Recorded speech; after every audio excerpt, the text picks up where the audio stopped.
Secretariat ముట్టడికి BJP మహిళా మోర్చా ప్రయత్నించింది. బీజేపీ మహిళా మోర్చా అధ్యక్షురాలు శిల్పారెడ్డి ఆధ్వర్యంలో ఆందోళనకు దిగారు. తెలంగాణలో మహిళలపై జరుగుతున్న దాడుల్ని ఖండిస్తూ సెక్రటేరియట్ ముట్టడికి ప్రయత్నించారు. పెద్ద ఎత్తున నినాదాలు చేస్తూ సెక్రటేరియట్లోకి దూసుకు వెళ్లారు. పోలీసులు వీరిని అడ్డుకొని పోలీస్ స్టేషన్కు తరలించారు.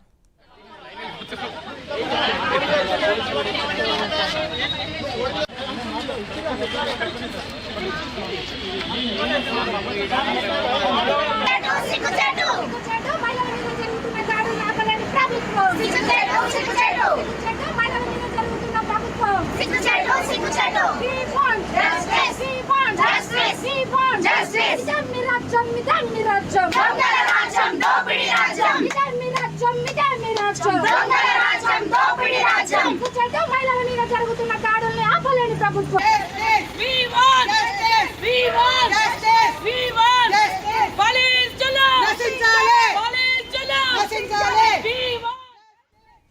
తెలంగాణ సెక్రటేరియట్ ముట్టడికి బీజేపీ మహిళా మోర్చా ప్రయత్నించింది. బీజేపీ మహిళా మోర్చా అధ్యక్షురాలు శిల్పారెడ్డి ఆధ్వర్యంలో ఆందోళనకు దిగారు. తెలంగాణలో మహిళలపై జరుగుతున్న దాడుల్ని ఖండిస్తూ సెక్రటేరియట్ ముట్టడికి ప్రయత్నించారు. పెద్ద ఎత్తున నినాదాలు చేస్తూ సెక్రటేరియట్లోకి దూసుకు వెళ్లారు. పోలీసులు వీరిని అడ్డుకుని పోలీస్ స్టేషన్కు తరలించారు.